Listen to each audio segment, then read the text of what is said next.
Hey, this is Cone McCaslin from Sum 41, and you're listening to the Johnny and Shaner Punk Rock Dadcast.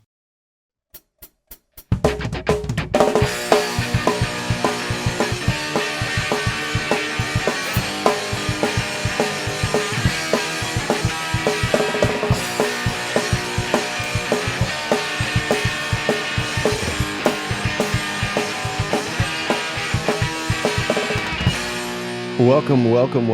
It is March 27th, 2024. This is Season 2, Episode 8.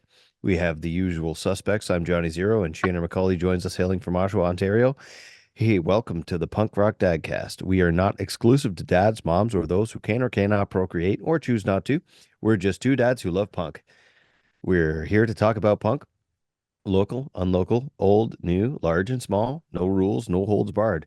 Being a punk show, listener discretion is fucking advised. Thank you for wasting your time with us. Thank you for Two Threads of Society for our merch. And email us at punkrockdadcast@gmail.com. We may or may not get back to you. But you know I will. Today's guest is the glorious, the wonderful, the insatiable Matthew Holtby. Matt Diamond. Matt Holtby Music. Matty 5000. Many would also know him as Matt Diamond. I said that. Oh, did you? Jeez, I picked up my Shane, notepad.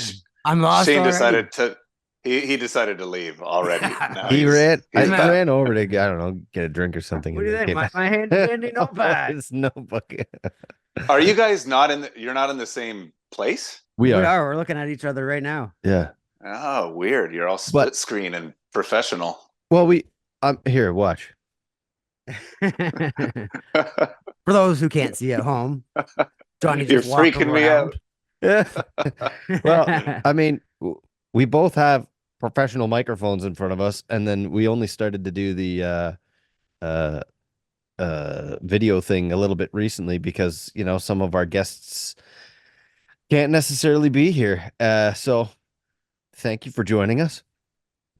But it is an audio... absolute pleasure. We have been waiting to do this for a long time, so thank you so much. And I'm sorry if my audio isn't as beautiful as yours is. It's not like I talk for a living, right?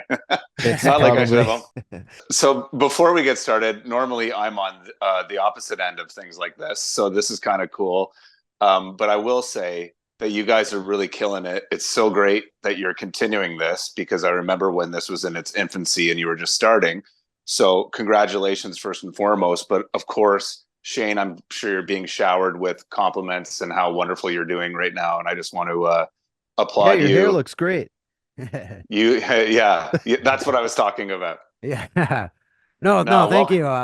I appreciate that, Matt. Yeah. How are you, man? Like, do we talk about stuff like this on? Yes, of course. Yeah, for sure. For sure. Yeah. Yeah, we've done 2 episodes on this, really. What we're talking about here is that Shane is approximately, 2 months sober now? Yeah, the 25th was my sobriety date for 2 months. Awesome. Nice. Yeah. Celebrate. I took him up for a beer. Yeah. Yeah. we got wasted. Yeah. On Bud Zero. Oh, there you We go. got chocolate wasted. Oh yeah.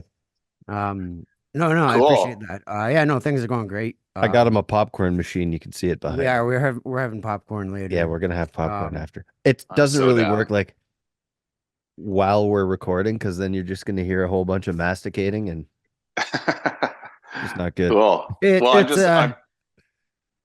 nice to kind of finally focus on family and my son and this podcast, and to actually take it more serious. I think well, I was going to say that's, obviously what the whole underlying theme is the dad cast here. So obviously we'll talk about music and stuff too, but I just think, it's so great because we can all relate on that level as far as how certain things come into our life, what works and what absolutely throws it off kilter. And some people can do it, and I'm not going to sit on a throne and say one thing or another. Some people can cope and do all the things and involve alcohol on a daily basis. I'm not one of them. I know that Shane, you kind of shared the same on-off switch with me as well. So I know that it's not easy. and I ebb and flow as far as my sobriety goes. So right now I just did 2 months, then I fell pretty hard, and now I'm back on week number 2 right Oh, now, yeah. and things feel really, really good. I don't really ever like to use the big old S word, but I do like to say when I'm, feeling my best is when I'm not on the can, as I put it. What was your trigger for falling off? So this is a really funny true story. Okay. So I wasn't attempting to say like, this is it, I'm doing dry January, or I just knew Okay. coming out of the holidays, like I felt like hell. Not only I had like 3 Christmases in a row. So, Yeah. In-laws, family, extended family, all the stuff. And so like we do, we overindulge in every way, shape, and form that we can during the holidays. And then coming out of it, I just knew that I wanted to go on this health kick. So I was just like, listen, I'm just going to try to detox on everything and really try to get mentally healthy. And so the funniest thing was that I hadn't had a drop all New Year's, and then we went away to Florida for a couple. We went to Florida for a couple weeks, and I was like, I'm going to buy a case of non-alcoholic beer, and I right on the aisle in fucking Target or whatever, I pick out this case of non-alcoholic beer that's all different IPAs, because I don't know if you guys indulge in the NA beers, but there's this one called Athletic that is the best IPA ever. And like, I would have sworn there's no way that that it has alcohol in, or that it doesn't have alcohol in it. Pardon. So I bought this case of non-alcoholic beer, and before we went out to dinner, I tried one, and I was like, holy fuck, this is so good. Like, Carly, try this or whatever. So I downed it. We went out for dinner, and then I came home. And the next day I went to have one, and I was like, I feel really good. So I'm doing one of these, and I'm like, because I don't know if you guys drink American beer. They don't put the percentage on the can like right up front like we do with Canadian beer. So I'm turns looking out you at it. bought the wrong thing, eh? And it I'm was like, alcohol beer. like 8%. So it was an accident. It was 100%. So I told my wife, I'm like, you gotta be fucking. I'm like, look at this. Shit. And you got 24 of these to drink. Is that what you got? You got a 2-4? No, I had 12. But okay. But this is the funny thing that I told her. I said, listen, this was an honest mistake, but I'm going to finish this one, and I'll probably have one more. And then I ended up getting rid of them. But, so that was an honest mistake that I was actually really happy, because I still had another week there while I was gone on vacation. And then I didn't drink. So, I'm back on it. I feel really good. I'm not going to beat myself up over things like that, and without shining a light on it. You got some of these hardcore guys that, dance in pits with X's on their hands and stuff. And if you spill a drop of beer in their mouth while you're slam dancing, they'll fucking beat you up and stuff like that. And it's like, okay, man, you're in a bar. You're going to hear swearing. Okay. Well, yeah. You know what else is funny too? Like, just even as we're doing the podcast, and then we'll get off of this, but I listen to, there's a couple really, really great, sober podcasts, one called Recovery Elevator. Shout out to them. 'Cause even when I'm just in these bouts where I know that I'm going to go, prolonged periods of not drinking, it's great to hear other people's stories. And I would be remiss to say that I haven't thought about you, Shane, not only while you were gone and while you're back. I wonder how you cope just on a daily basis. I know that you've seen all the comments and how everybody's been showering you with love throughout this journey.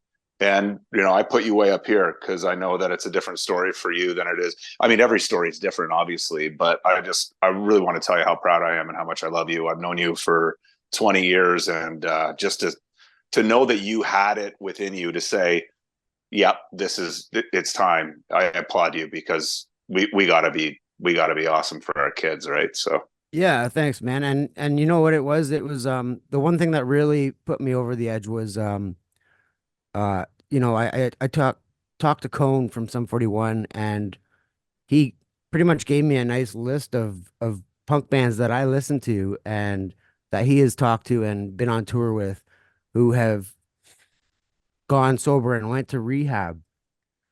These bands that I grew up kind of idolizing, who used to party and do drugs and get smashed and shit like that.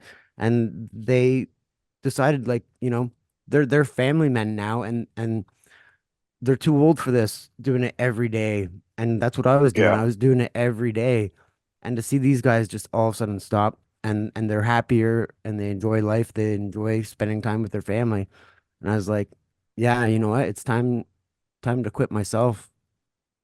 Yeah, it's a tough pill to actually be able to say to yourself, like, this doesn't serve me anymore. Yeah. And when I do have those moments where it reaches that, I think that we've all experienced, hangxiety. Do you know what that is? Oh, Hangxiety. Yeah, like it when you're on, if you have a hangover anyway, but especially performing and being in front of people, the older that I get, the more, especially because I'm such a homebody now and I love being at home. I have everything that I need, right here. I'm in my wife's office right now, but I love it. I love it where I am. And it's I wouldn't say it's desolate here, but I'm on 5 acres. There's no lights even outside. I can't see anything. It's just beautiful here. But the transition from going from being just here with the kids and I work from home, even my rehearsals for the band are right here in the studio here too. So when I'm around hordes of people, especially strangers, and after the madness of COVID, the heart goes a little bit quicker, and then throw a hangover in the mix, and it's the worst shit ever. I know that other people that are listening know what this is about, especially when it comes to a performer standpoint. How's I that need to affect be. your performing? Do you ever have any stage fright? Is a couple of beers something that Yeah. knocks that aside? And how have you sort of managed that? Because I know for those of you who don't know, Matthew's a very prolific musician. Matthew Holtby music.com.ca. I don't know which it is. Insert plug Calm. here. We're calm. Yeah, It's okay. not calm.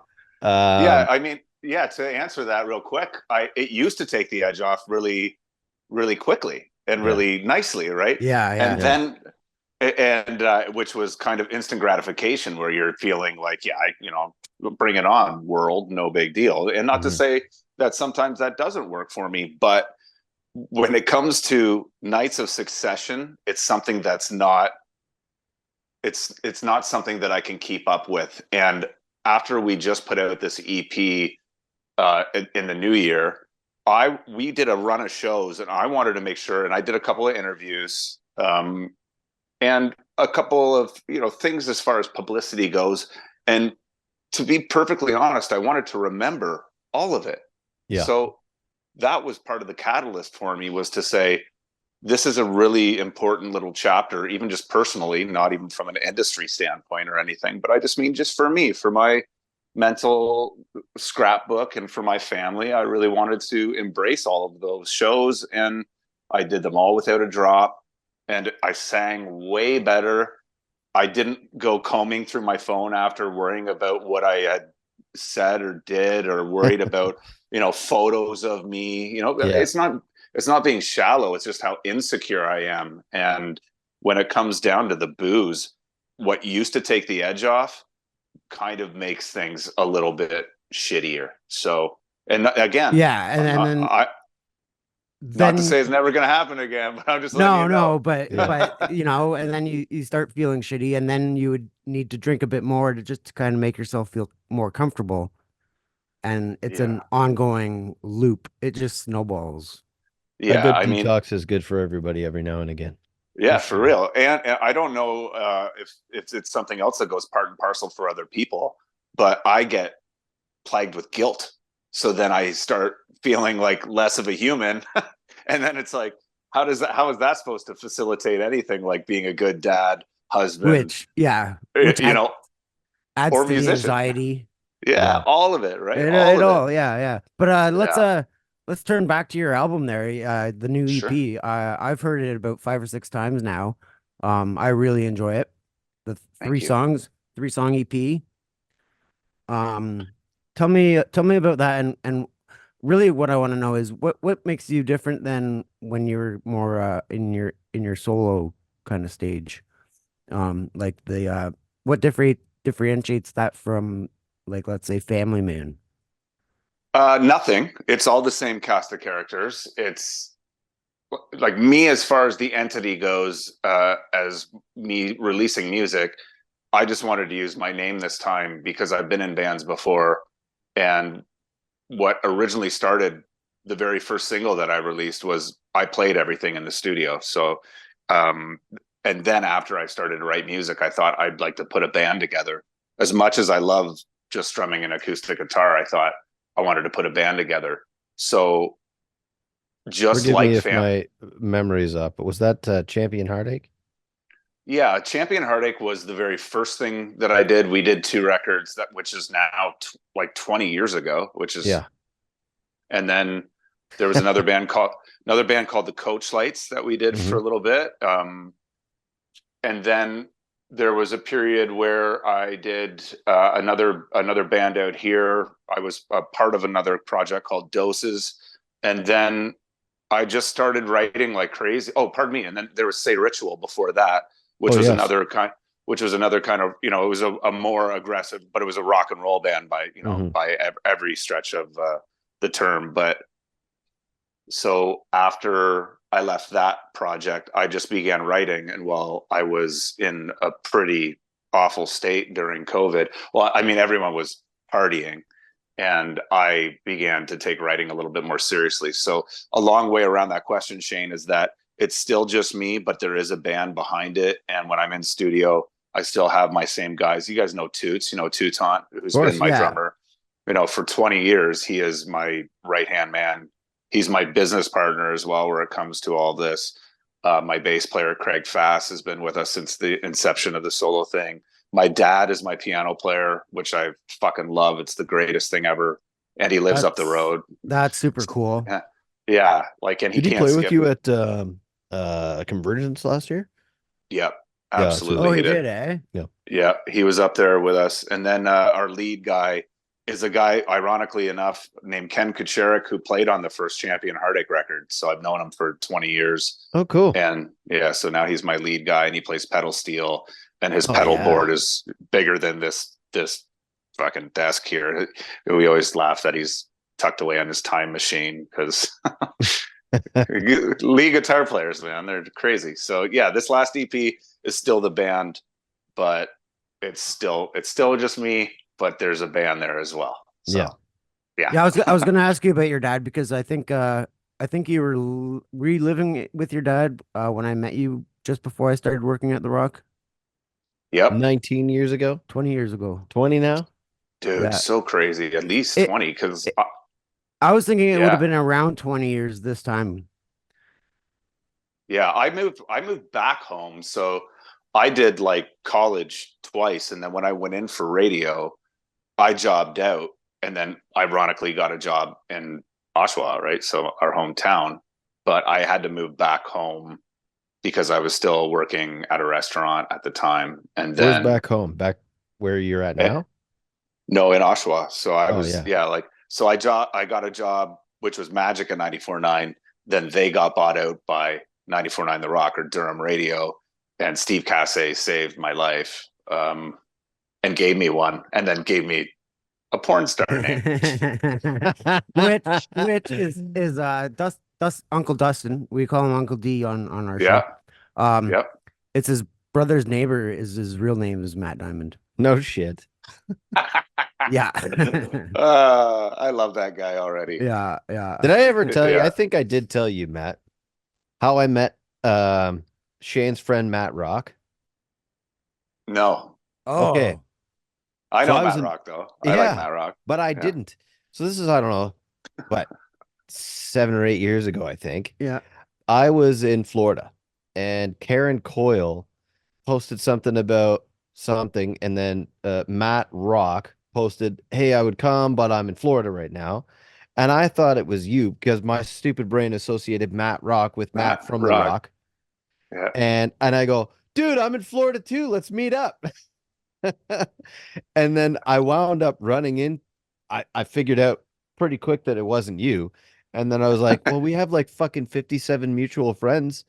how come we're not friends, right? And like I've never met this guy in my life, and then like I literally run into him on the beach, and I was like, oh my god, you're that guy I was talking to online No from fucking way. Oshawa. And then like yeah, we all had me and my wife and him and his wife had dinner, and then yeah, we've been friends ever since. That's so cool. Yeah, he's I see him all over both of your social media and stuff. He's doing great too, right? Oh So yeah, man. I always I love can't when believe he's people fucking that 50. He's 50. Yeah, Yeah. dude, listen, man, you zoom in, the silver whiskers are real. It's happening to everyone, right? It's the real deal now. Yeah, Oh, I yeah. know. I'm gonna just be trying to live 44. like, yeah, me too. Yeah. Me too. I Yeah, know. in May, right? Yeah. So I think these years are the best years. You guys are old fogies. I'm still in my 30s. Yeah, bro. I'm 43. Shane, when's your birthday again? July. Yeah, like I'm older than you. Yeah, you're what, May or something? Yeah, man. May. Yeah. Yeah, but these are the best years of our life right now. Why not? I looked you up on Right. Wikipedia. You have There's a a Wiki- Wikipedia page? No. Oh, thank God. I I did. was like, I don't. You might. I haven't Huh? really checked. I haven't checked. You might. You never know. no, let's You were not do around that. in the Velvet Elvis days, weren't you, Matt? Yeah, probably one of the very first. I think Pell talked about this on your show. Yeah, but I think so. yeah, I think I was in. Oh yeah, that's right. I was in another. My very first band before that was Cringer, which was like our minimalist space rock band with no vocals. And our first show ever was at the Velvet Elvis, and then I my first like solo thing, just me playing Elliott Smith songs or just like doing covers, was at Pelly's open mic at the Velvet Elvis, and Hell yeah. we've been two peas in a pod ever since. And Yeah. the whole community, right? I mean, you guys are a part of it, but I think that place spawned so many families and friendships over the years. Clarky lives like up the Near road from you. me, where I am. Yeah.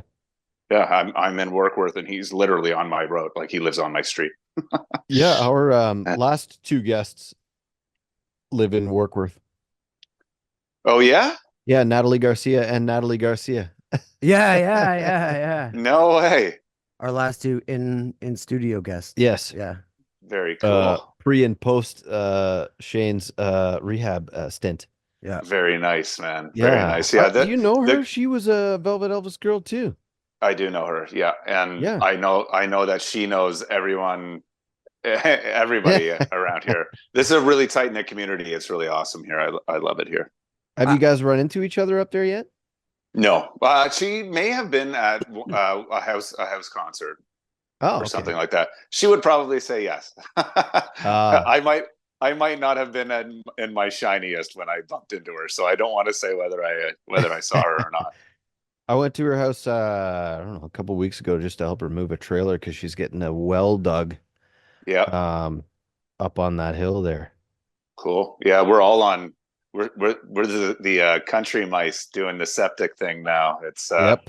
That's it's awesome. not like, yeah, it's crazy out here. I came from a farm town, man, so I don't fucking miss it at all. I didn't know you were in Warkworth. My grandparents built a house in Burnley. Yep. You know where it is? Yep. Super, like when my grandparents lived there, there was only 2 or 3 houses in that town. And Wow. we used to have to go into Warkworth to get stuff done. Yeah, the dude that owns, I would say, like, do you guys watch Yellowstone? Yeah, No. I actually did.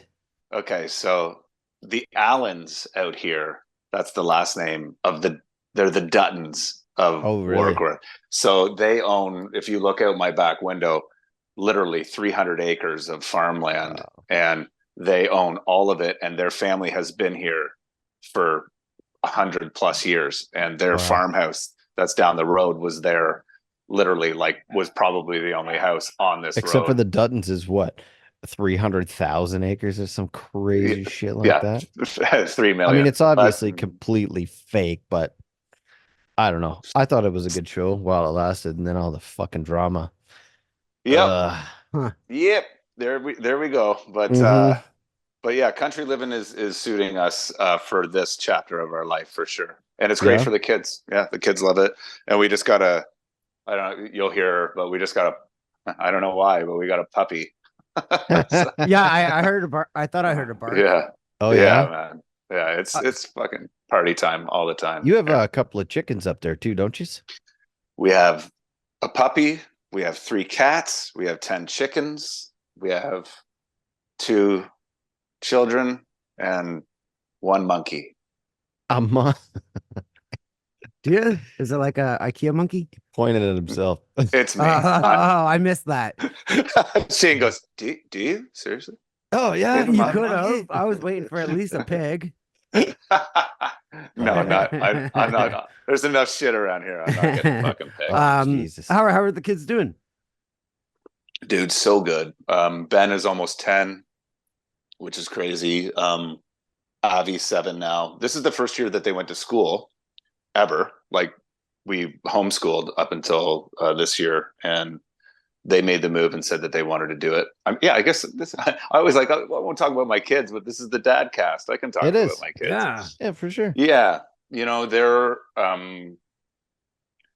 just the most vulnerable, wonderful, loving. You know, she fixed my collar before I came in here. Oh, really? You know, yeah, and gave me, you know, huge hugs and kisses and said, "You'll do great, Dad." You know, like that's just who they are. Yeah, and Ben is the same way. He's just, you know, I always say Ben is the sensitive. He's gonna get clobbered just like me, and I always say Abby is gonna take over the world. So I don't worry about her as much. I worry about the world because she's gonna fucking kill it. Are they gonna want to watch this after or listen to it after? Maybe not with all the cursing. Yeah, but you know what? You know what I like about this is that, I mean, especially for you and I, Shane, they can listen to this, you know, whatever, 20, 30, 50 years from now, just to see a peek into our lives when we were 37 and 44. Yeah. I'd hate to see them laughing at this technology. Wouldn't that be? Just there you go, Matt. That's why we talked about technology for the first 10 us. minutes.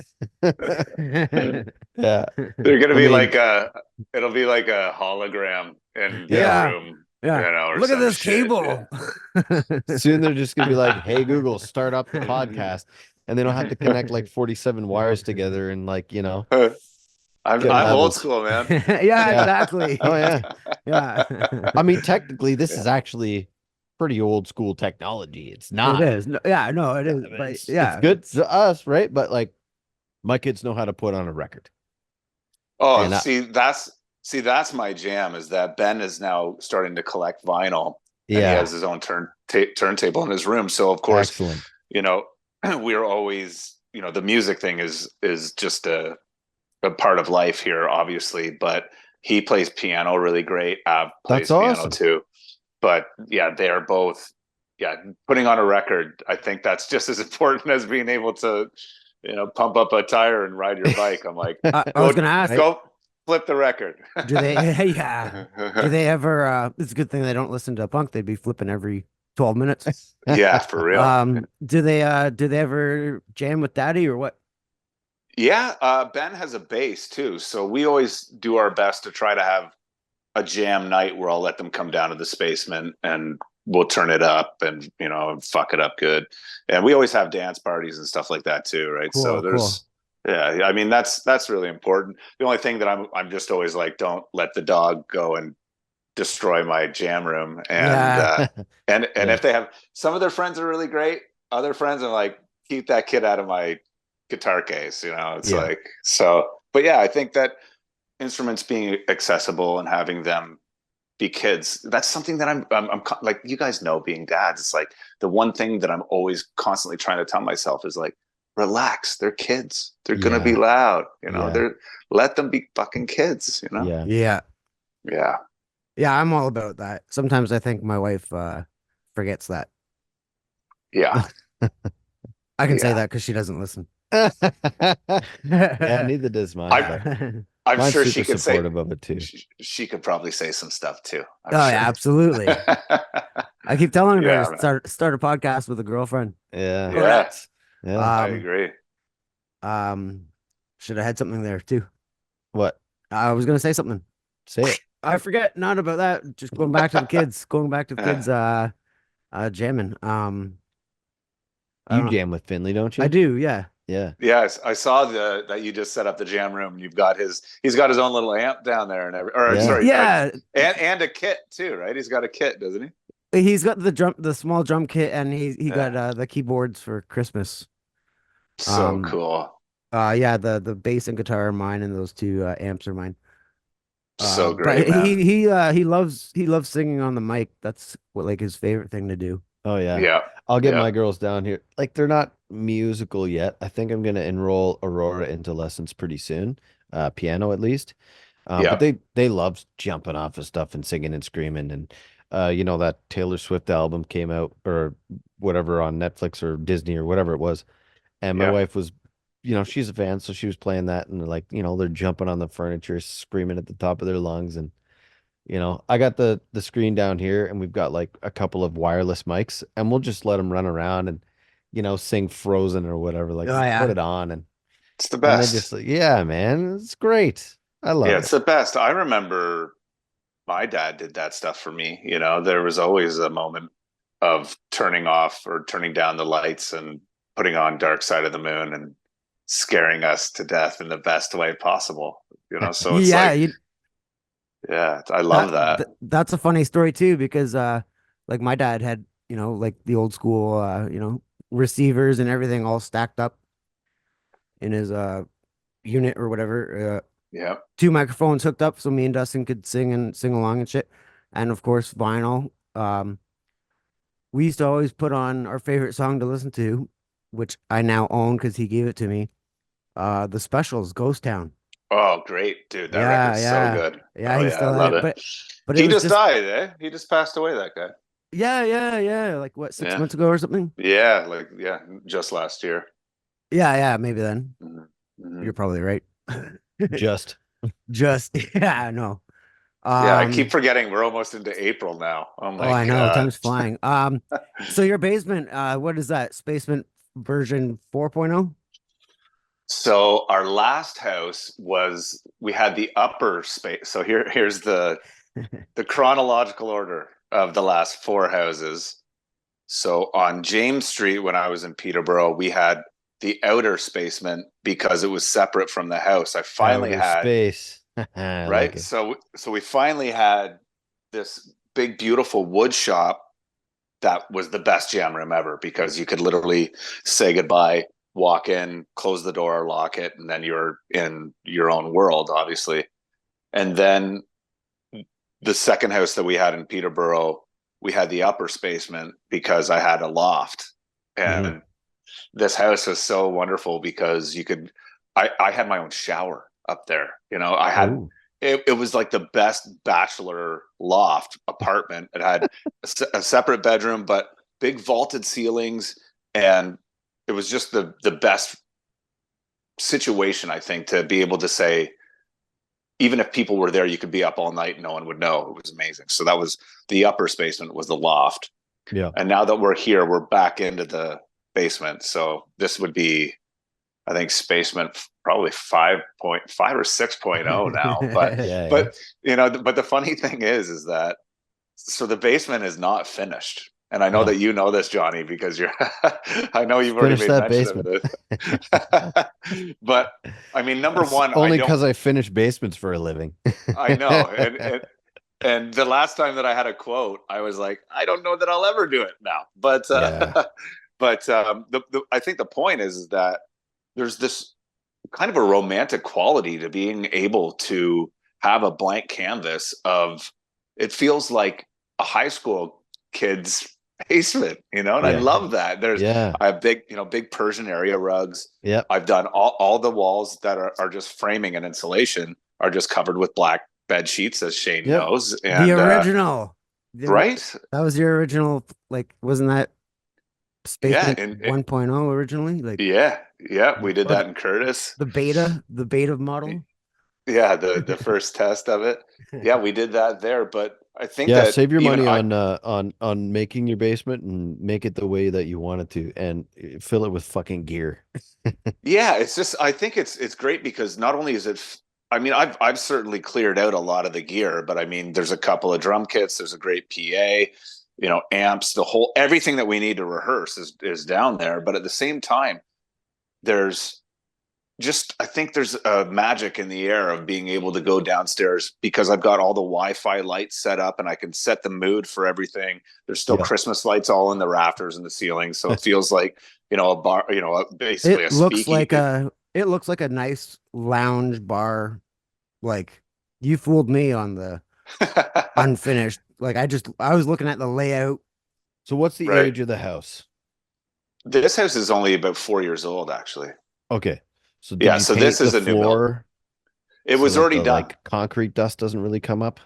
No, that was already done when we got here because in fact, the guy that built this house lives up the road as well. But I think the point of it is the fact that I don't think it would have the same magic to it if we finished it. Finished basement, yeah. Right. And this way, if you spill a beer or if we have a party or if the kids are down there, I'm not as freaked out about stuff. And one of the most cathartic things that I ever do is to tear it all down and put it all back together. So the last time I did that, the guys came over and they were like, whoa, like what's going on here? It's like a completely different world every time. So I think that there's something I think there's a romantic quality to having a dark, creepy, beautiful. It feels, what it feels like? It's like a speakeasy in New Orleans or something like that to me, where it doesn't have to be perfect all the time. And there's another turntable down there and a separate crate of records down there. And it's just kind of like and I work out of there every day too. Like my monitor for work is my 52-inch TV and like a recliner. Is that conducive to your work environment though? Are you comfortable in that setting? Yeah, I think I could. The great thing about what I do for a living now is that I can work anywhere and literally anywhere. I mean, even when I was talking about going down south, when I just went to Florida, I just took over one of the bedrooms and turned it into a studio. It's exactly like what you're doing there, is that I can literally hook up my mini Mac to anything and have a microphone and I'm good to go. I just got a Mac mini actually. Yeah. I'm not a Mac guy at all. But I'm on my laptop here, like everything's everywhere down here. I mean, it's probably, I don't know, 500 or 600 square foot basement finished down here. Shit's running through, everywhere. There's a TV, there's 2 record players, there's a dartboard and, 2 sets of drums and 14 guitars and a keyboard and the whatever. But I'll be right over. Yeah. Oh, you got to check this out someday, man. It's really awesome. But under the stairs, I can't even take this for a walk because it's all hooked up through this stuff. But under the stairs is like the console, right? And it's got like, everything plugged in, and it's got like the studio, what's it called? Whatever, all the connections and everything back there. My brain is dumb now. I was gonna say, I call that the brain. That's like the main. It's the brain. It's the brain. But like I need to take my laptop off and for work. And I mean, my truck is my freaking office, for crying out loud. So I was like, okay, I want a computer in here that's permanent and standalone. And I don't just want another PC because I'm okay with them, but I also, because I'm trying to make this a live studio where people can come in and do engineering when I'm not home and, take it and hopefully make a couple of bucks here and there and try to offset the rent. But I bought a Mac Mini so that do you do the flamethrower stuff there? Oh yeah, all of it. Yeah. Oh, that's great. Yeah, home studio is awesome. I love that. Yeah, that's awesome. We send it out for. I mean, Brandon will do the editing from his house. He's the drummer. But like, I mean, Shane's sitting across from me, and then there's another couch over here. We literally sit. This is my spot. I sit here with the guitar or an acoustic or whatever, and like the other guys, we just sit here and write, watch a little TV, make some popcorn behind Shane there. Right on. Have a little drink at the bar or whatever. And like every Monday, that's what we do.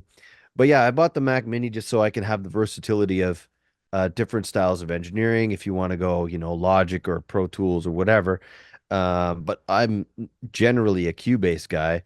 although Yeah. I'm about this much knowledge for any of those, and I rely on other people to do a lot of this stuff. But I just wanted the flexibility of being able to do both, because obviously my laptop is a PC and I can have that, and then the Mac is, so you can do them both. Yeah, I mean, in this day and age, there's no excuse to not be able to really just set up anywhere. I mean, our drums for the last 5 songs that we recorded were done in the basement here. I brought in my producer friend, obviously Mike Phillips. He does all the recording stuff for us. But you can really, does he like, bring honestly, his stuff to your house and then set it up there? We rented some preamps. He's got some gear, but he runs a Mac Mini as well. So, those things set are up crazy anywhere. Powerful, man. So Yeah, you did the EP out of your basement? Well, we did we tracked the rhythm stuff out of my basement for those songs, and then this is the recipe that's working. Actually, Shane, you'll like this because we can start talking about some rock and roll here. But the last collection of songs, the rhythm beds were done here in the basement, but then I always go to Peterborough, where Mike's studio is, and we kind of layer. We make the skeleton here, and then we go put the flesh and the blood on the songs over in the studio, and it normally happens pretty quickly. But we always have a checklist of things that we have to do, and there's never not an iron in the fire, meaning I've always got stuff to do, so this way, instead of me waiting a year and trying to build a record, as the way of the world is, a song at a time right now. So I'm just trying to keep up with that. And that was kind of my goal this year, is at least a new song at least every 3 months, at least. So, well, why don't we play one of those tracks, and we can talk about it a bit. Can we? You're gonna play a little snippet of it, right? Can we play the whole thing? Do you do that on this thing? Yeah, we have been. I don't know if you're going to be able to hear it, but we will.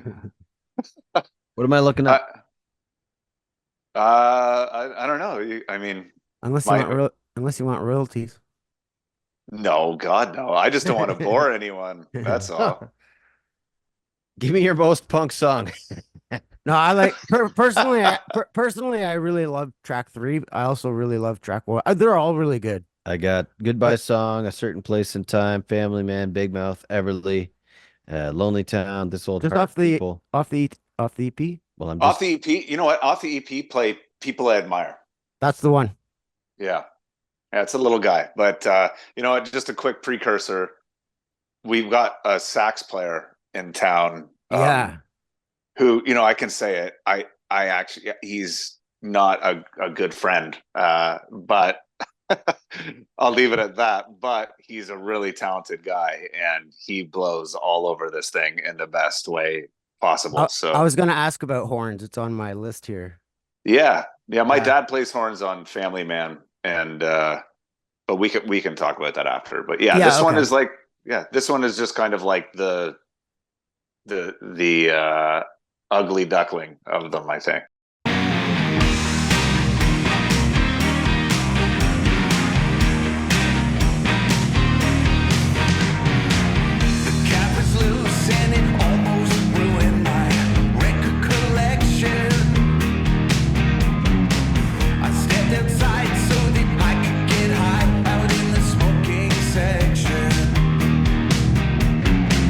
I'm not to blame at the end of the day. God knows I'm not perfect.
That was People I Admire by Mr. Matthew Holtby Band.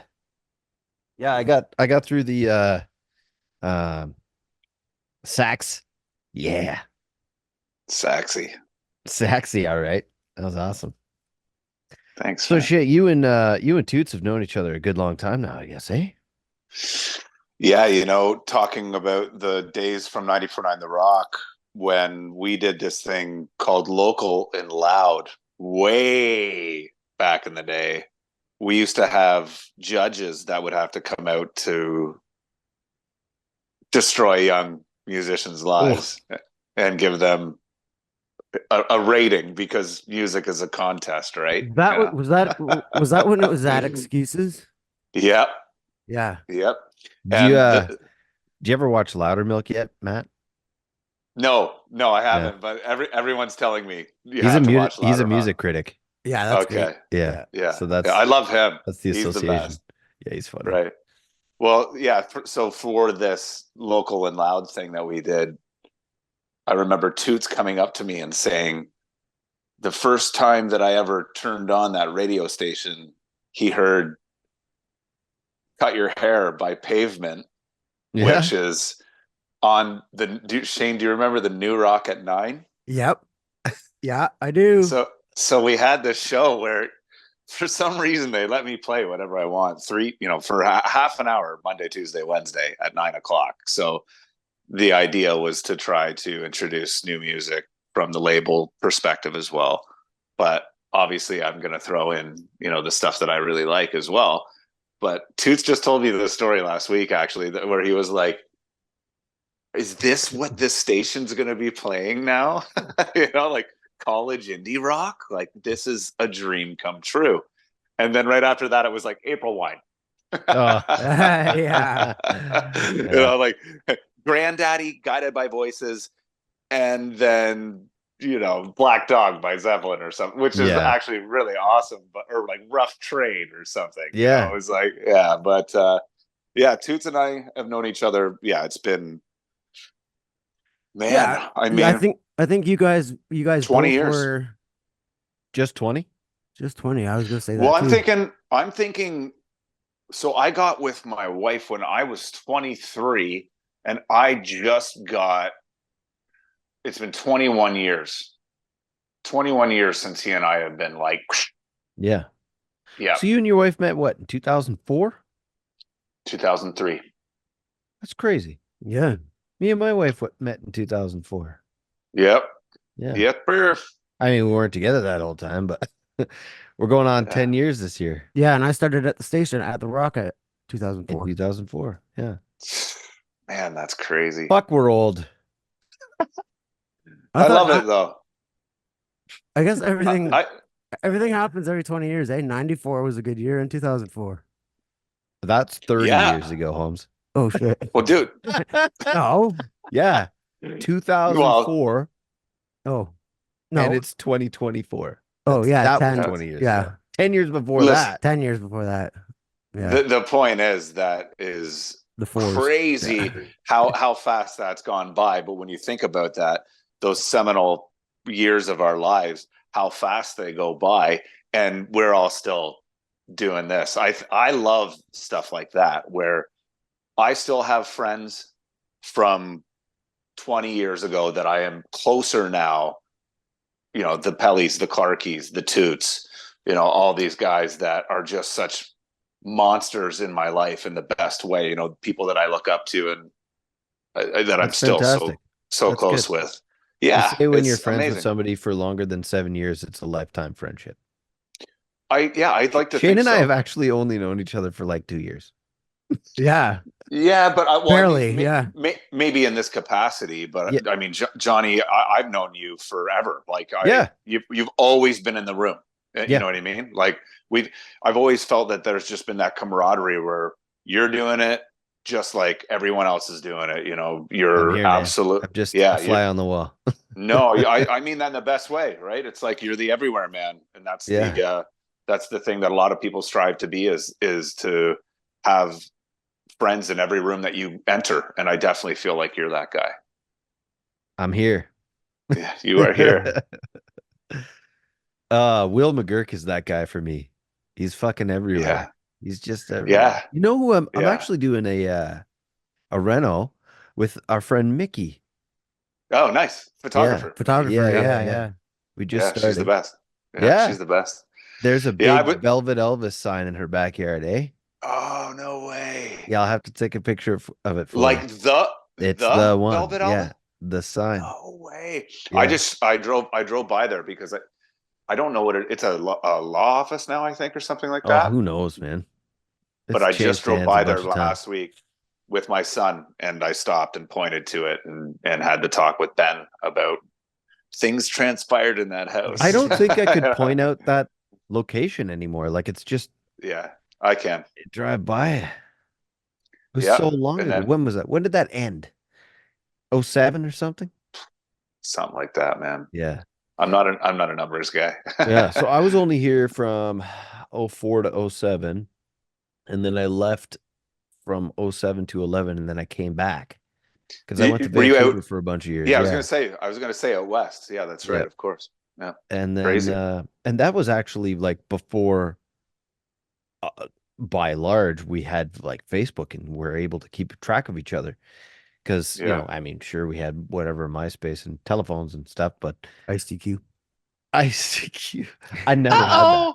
I never actually had ICQ. 301-77732. Yeah, you remember that? Yep. I had MSN Messenger, and I'm sure I was on, whatever. But yeah, I went out west for 4 years, and then I came back and went to college, and then. Dude, you know why I know this story? Because I'm a fan of your podcast. Have we been here? Yeah. I'm like episode 17 at about 22 minutes in. Yeah. No, it bugs me because I don't even listen to it. No, I was the same way. And that's good enough. And usually, when I edit had a sometimes. podcast, I'm the same way. Like I don't go back and listen to stuff because it's hard. The way that I have it here. And then when you get the reality check, you're like, I should have left it alone. It sounded and looked so good up here. Man. But Shane, I was gonna say really quickly, the producer that we're working with out of his studio right now, do you know the name Scott Middleton? Yes. Sounds familiar. Where do I know him from? He was the guitar player in Cancer Bats. Okay. What? Yeah. Cool. Yeah, so he's got a studio not 40 minutes from here. So our drums are actually being tracked at his studio, but I thought that you would think that was pretty cool. Oh, very cool. Yeah. He's awesome. A sweetheart. Yeah, he's amazing. So what's Matt Holtby music hold for 2024? Like I said, trying to release a new single every couple months. There's a new one that's almost done, coming in April. And shows. And I think the most important thing that I'm going to do this year is to try to not take it so seriously. And I know that sounds funny, but there's been a really, really great momentum happening. And I've promised myself that I'm not going to dissect it, and I'm just going to try to enjoy the ride. And just roll with it. Yeah. Yeah. Cool. Like you're an artist, you know what it's like. It's how many different ways you can drive yourself crazy with it anyway, and I just want to enjoy it, and I'm having such a blast. Yeah, we're going in a completely different direction musically than I'm used to. I probably wrote how so? Yeah, I want to know how. Yeah, well, I probably wrote 90% of the last album, and honestly, at least 50% of this album is completely crowd based via all of us, but probably more like 75 to 90% is the bass player. Hold on, is this guy on his phone right now? Yeah, he's just checking his notes. I'm lining up something from the Cancer Bats. Oh, cool. That's funny. I thought we're deep in discussion over here, so he's like, I love you, buddy. Go to bed now. No, he's long in bed. Oh yeah.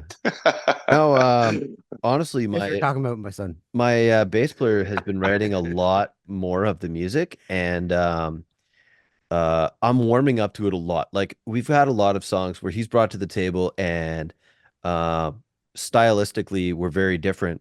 But I'll bring my Johnny Edge to it, and like consensually we'll all kind of go in that direction. Like it's just a little bit harder. It's just a little bit more fluid when I sing it, kind of thing. But his demos are just fucking off the wall phenomenal. Like Brandon is an incredible bass player. He's an incredible writer. He's an incredible fucking rapper, actually. He Is can he? play. Cool. Yeah, I didn't know he's that. got a rap project. He's an incredible visual artist. He's been tattooing for, I don't know, 8 or 9 years now. And like he's got more fucking talent in his pinky finger than this whole entire band.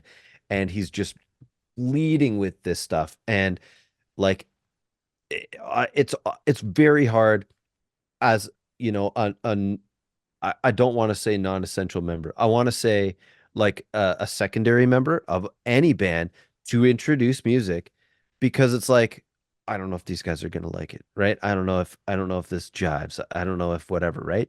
But we'll jam on it, and he's the one familiar with the lyrics and stuff like that, and he's like got a really Modest Mouse type of vocal vibe to him. And I just bring the fucking Green Day all the time. Yeah. And get a little loud, get a little screamy, get a little edgy. Love And it. it just takes it over the edge. And a lot of times it works, but a lot of times it doesn't.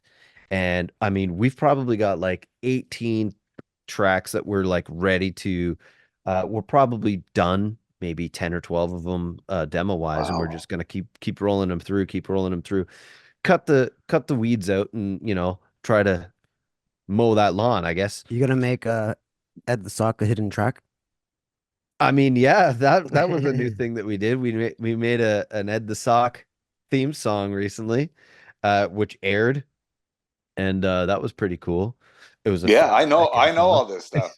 Yeah, that was I fun. It was nice having him on the yeah. show, and like just look, this fucking incredible local little bits of little local sprinkles all over everything. And how are I'm you just hearing very this stuff, Matt? Sorry, Just say that social again. media? How are you hearing this stuff? Just social media? Yeah, yeah. And I social listen to media this. and And I listen listen to to the the show. show. I've got the Dad Rock patch, man, Oh, or have you? the Yeah, Dadcast patch Oh, from yeah. Convergence. from the festival there. But Yeah, yeah, yeah. That was an I'm a fan. exclusive one. That was only given out at Convergence. So Well, A I'm rocking limited it. edition. yeah. No, that's cool. Thanks, man. I love the Yeah. fact that we're all three dads, we're all three musicians, and all of our fucking 5 collective kids are getting beaten with music at all times. But Do you good think it- music, Sure. Yeah. Are we starting to sound like our dads? Right, but does it make them like oblivious to it, or is it special? No, it's funny, and this is where a little bit of snobbery comes in. Not to be that guy, but my kids say to me when they go in the car, or if they're at their friend's house, I'll say, "How was it? How was it?" And Ben says to me, "His mom listens to such awful music." And I said, like, what? Because we listen to everything. You know what I mean? Yeah. I like the Biebs. I Yeah, get down with sure. the Biebs. I love the new Casey Canadiana. Musgraves record. You know what I mean? Like, I'm just saying. But she said, what did he say that she was listening? It wasn't. He said it was country rap. What? I don't even know what that is. Isn't that Oh man, kind of just a new country right a now? lot of right? the stuff that they're playing Country on New rap. Country is kind of Yeah, who did I just hard to see? listen to. Jocelyn had somebody over and they're talking Beyonce has a country song? Oh, a whole record. A whole Whole record. Oh Whole geez. record. What? Yeah, man. Yeah. Like, listen, This is the first I'm hearing about this. I'm all about all of it. I love all of it. What I don't like is no, you know what? I can't even do. I shouldn't even go down that. So no. This is Gatekeepers. This is what I don't like is people like me telling other people what great Yeah. What music to and what is. not to listen to. That's the thing, I always say, all music, like, it's all somebody's art, it's all somebody's expression, Yeah. emotion, whatever they're feeling. I hate putting music down, but Yeah. some stuff is just not for me. I like we have a That's the way to say it. Yeah. we have a very vast collection of records here, and all the ones I don't Cool. like are over here. But I send my kids over, and I'm like, okay, we're gonna listen to records today. Evie, go pick a record. Aurora, go pick a record. You know what? Evie goes and finds every single time, and I don't know how. Ted Nugent. I don't know why. Does she play in the Stranglehold? Yeah, man. I got Yeah? like 3 Nuge records down here, and every time she's just right for that guy. Dude, Hair, Stranglehold shirtless, all day long. and usually it's the same record. Wango Tango. Beautiful. Oh, so whatever. Wango Tango. I don't know how she Nice. finds that one. Aurora will try to find different records, and I think she tries to find the ones that she knows I like, Yeah. though. And I'm like, Yeah. all right, you're already jaded. Don't listen to Yeah. what daddy likes. Go find something. Look at the albums. I don't know, read them, check it out. Yeah. Look at the Ben back. likes Look to at go- the track list. Ben picks out records from the collection like it's going to the library, so he'll Yeah. sign Yeah. out a few. But yesterday's pick was Mogwai, so he's upstairs Cool. listening to rave tapes by Mogwai and the White Album, I think, right now.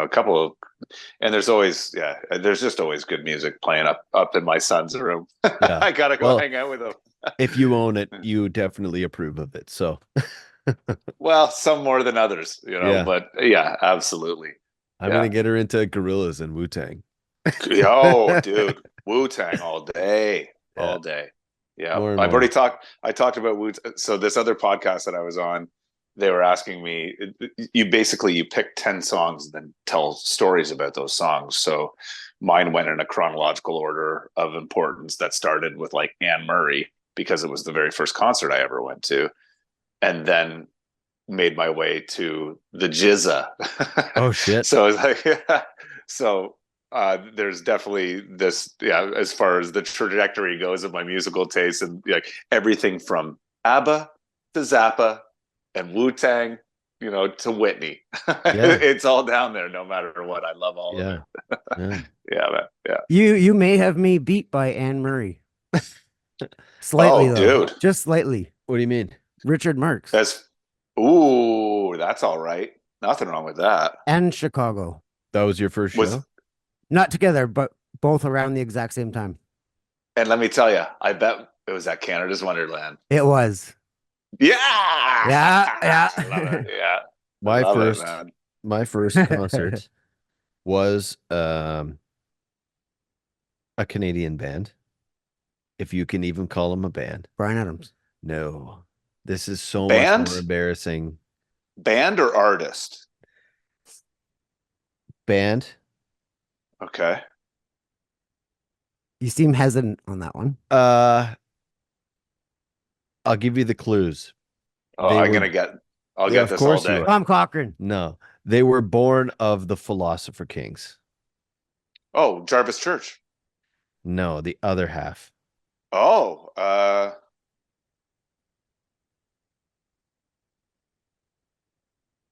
Church and Jarvis. I don't know.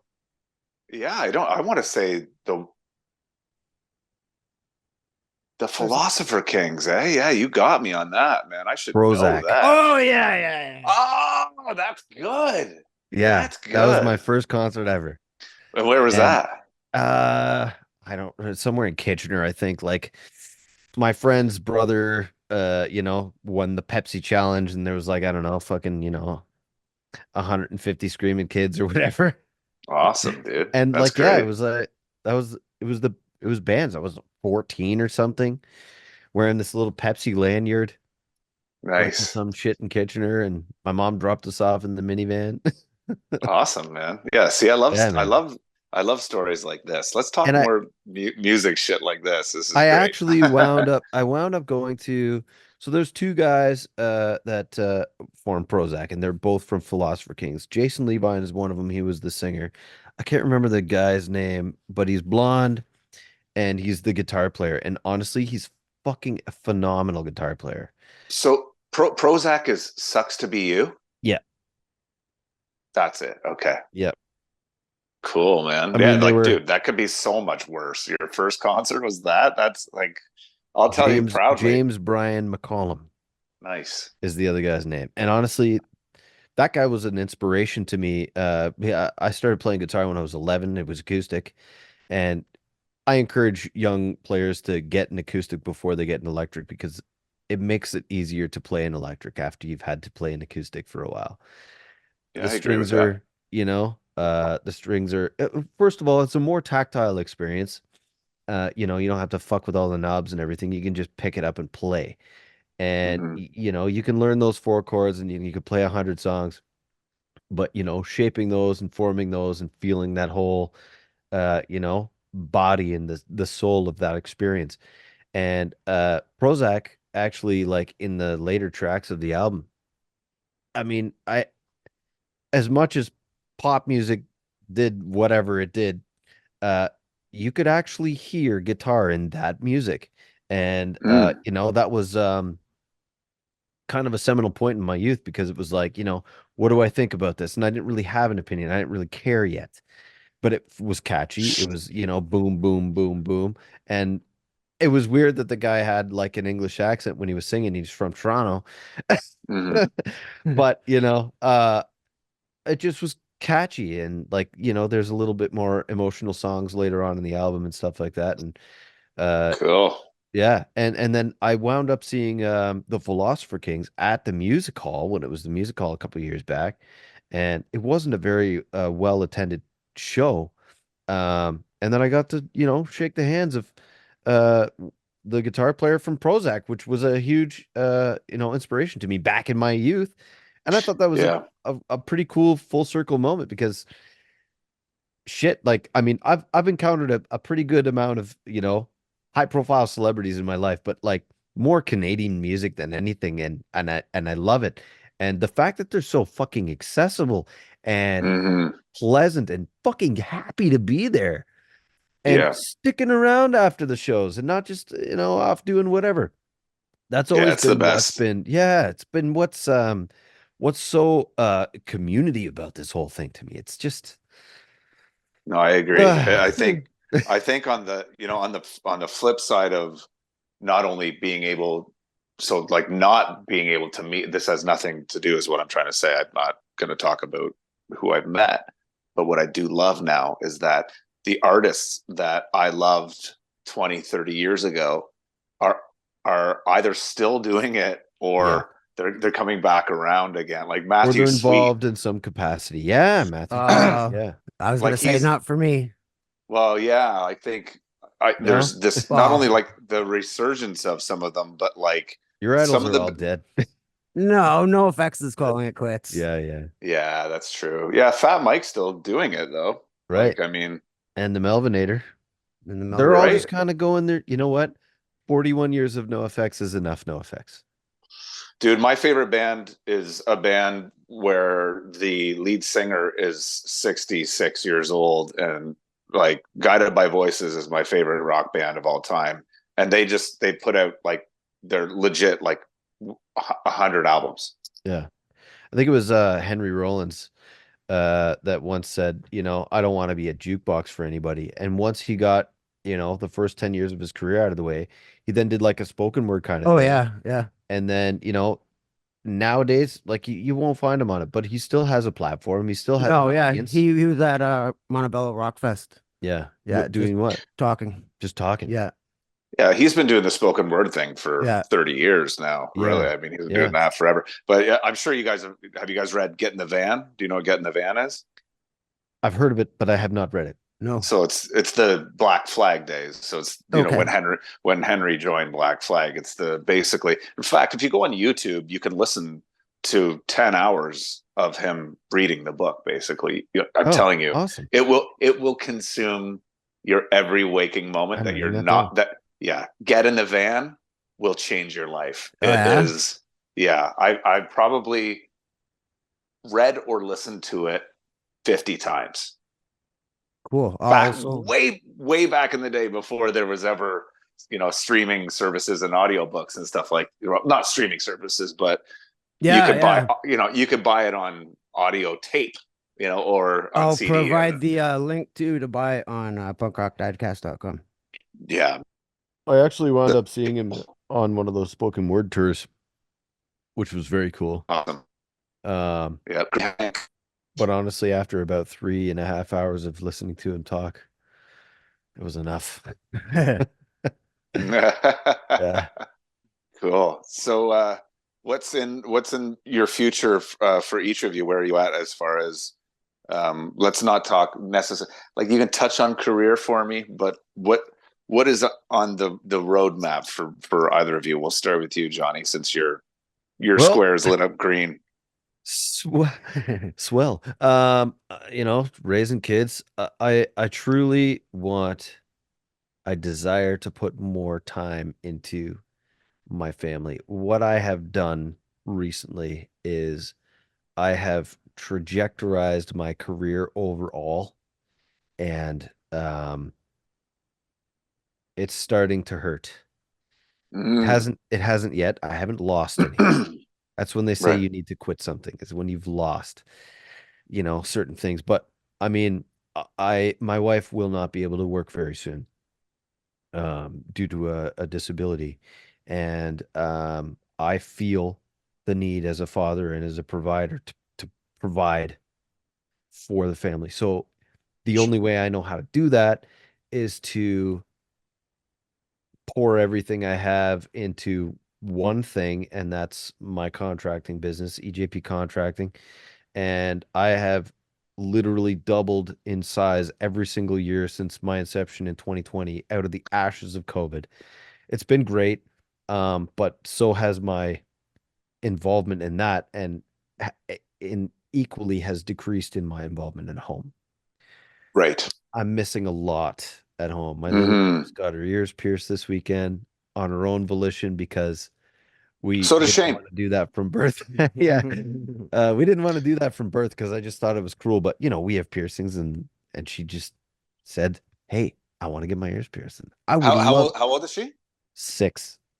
Yeah, my daughter got hers done when she was 5 or 6 too, as Yeah. well. So yeah, We've man. always given her the option, but I just thought I just never wanted to do that to my own kid. And I told my wife that when the kids were born, I was like, "Do you really want to pierce?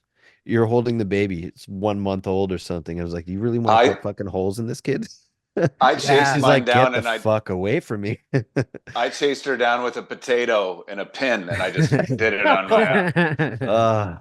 No, but I mean, no judgment, but it was a decision we consciously made to make sure that, we weren't doing anything like cruel or unwelcome, because like I made the choice to put these holes in my body. That was my choice, right? No, dude, listen, I get it. Anyway. I totally understand. Anyway, totally understand. I could go on. Yeah.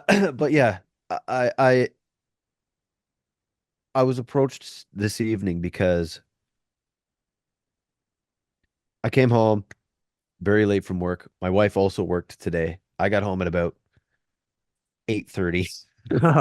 About 15 minutes before Shane showed up, and Hey, hold on. And then is she gonna say, "Oh, and you have a podcast to do tonight too"? No, this is I my told fault. her. This is Yeah, my exactly. fault. Yeah, no. I mean, this is planned, right? And she goes, "Is this giving you what you want out of it? Is this for you?" And that made me think about a lot of things, like, fuck, Flamethrower, I get together once a week. This now I'm only doing every other week. And what is that taking away from? Right. And that's why I kind of took a backseat to the editing and like the rest of the stuff, because it's like, look, it's therapeutic to me. And right now everybody's in bed.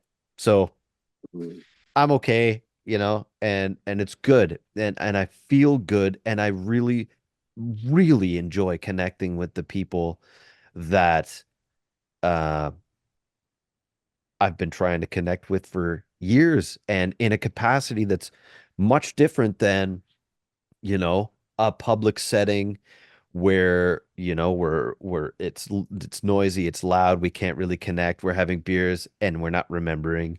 And, Yeah. I That I never really happens. enjoy. Plus, I can go back and listen to this, and it's recorded. And yes, Yeah. But you never will. yeah, well, you know what? I'm sure there's going to be a time. There's going Shane to be didn't an hit event. record anyway. It's not recording. There's going No, to be a Johnny, I time. know, I know what you mean. Yeah, when I want to relive this, and Yeah, I do no, want to do it, but I also want to relive it. And I know that there's going to be a point in my life where I'm going to want to do that. For well, Flamethrower, I think just to interject real quick though, in that initial point that your lovely partner made to was that, is this filling your cup? Is this something that it's reciprocal, right? You're still gaining the benefits of not only having the connection like we're having right now, but you're no good, and I don't mean you in general, we're no good to our partners, our kids, to like if it's just work all the time, or it's on the opposite end of that scale, if you're just partying all the time, or there's got to be this happy recipe yeah, that you get to do a little bit of you, then you're going to be a better yeah, yeah, everything to everybody else, right? yeah, So yeah. I'm glad that she brought that up to you, because not enough of us take the time To think to, about that. yeah, or just to do the one little thing that like, no, Yeah. this is for me, because I'm going Yeah. to be a better. It's the oxygen mask analogy, right? I mean, how good are you to everybody else if you don't have yours Yeah, on? exactly. So yeah, The Flamethrower thing, I mean, it's funny. During COVID, we couldn't get together, and I how wasn't in come? the. Well, we decided to stay away. Brandon actually got very, very sick. Yeah, Um, COVID killed yeah, my band too. yeah. That's how I say that. COVID killed my band. Yeah, Well, so I never. there was a few things. Right on the onset, Brandon caught COVID before the drummer Brandon, and he's the fucking brains of the operation. I'm just the pretty Clearly, face. Yeah, I know. Uh, he got it really bad. He had organ failure. He had kidney failure. He had from liver failure. COVID, Yeah, he has brutal long COVID now. It was liver either failure from COVID. well, he was a very unhealthy person at the same time too. Holy But shnikes! I'm glad like that he's okay. as you can see, or as I'm sure you've probably been able to detect, the ones who had hit earliest, it was the worst on. As it went through everybody's system, it kind of got diluted a little bit, and it ended up as a fucking cold and a sneeze and a whatever. And now it's like basically the common cold. But Oh yeah, I'm early not on, don't get me wrong. I'm not denying anything. I'm just oh, flabbergasted that someone that got oh yeah, clobbered by it, oh, because that is awful. I it was know. such a I yeah, it was such a brutal thing for him. Wow.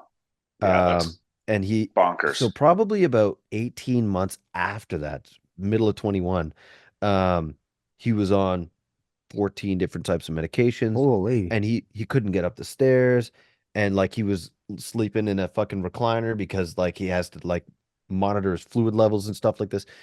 Brutal stuff. And then Mm. when he started coming back to practice, he was like, "Okay, guys, I got 30 minutes in me." And we'd have to help him in and out of the stairs. Next Yeah, practice, he that's goes, tough. I got 45 minutes in me. And then, and now he's been sober for 4 years now. Whoa. Yeah. Nice. Very Wow. big deal for him because the doctor at that point was like, okay, you can't be doing this.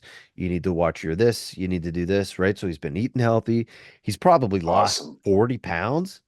Wow. It was funny because like he used to be a pretty big guy. He was like 230, 240 when we were going to college together. And I'm 6 foot tall. I'm a pretty solid guy now. Like I never really was, but sedentary lifestyle and all of that. I'm probably about 180, 185 now. And he came to practice the other day and he's like, "This is the first time I've ever weighed." And he goes, "I'm 180." And I was like, "Fuck." I was like, I weigh more than you now. Like he's a couple That's inches awesome. shorter than me, but like he's back in action. He's like the healthiest he's ever been for probably whatever He used to live in Mickey's basement. He used Wow, to be no the tenant shit. underneath. Yeah. Like, oh Wow. man, Well, I'm glad that he's, that he's not only, he sounds like he's a better version of himself, or the better that he's oh been in a yeah. long Yeah. time. So Yeah. that's amazing. For sure. That's great to hear. Yeah. I just, I never like to talk about the big C word, if I'm honest, but I think Yeah.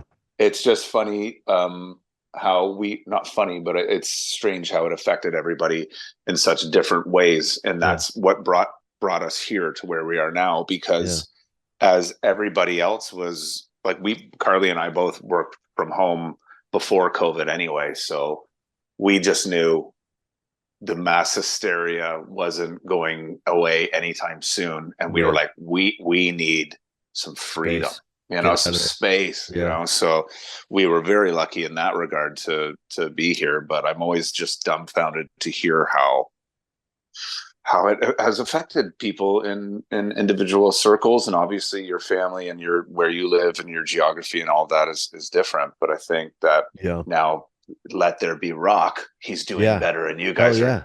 kicking ass and Oh, taking names. he's on it the most. Like, I mean, it's a very excellent group effort, but like, I can't say it's the Johnny Zero show anymore, because like most of those guys are like, writing the tunes and they're bringing them to the table and they're like, all right, how are you going to sound on this one? And we're all working on it together. I really Awesome. enjoy that type of songwriting.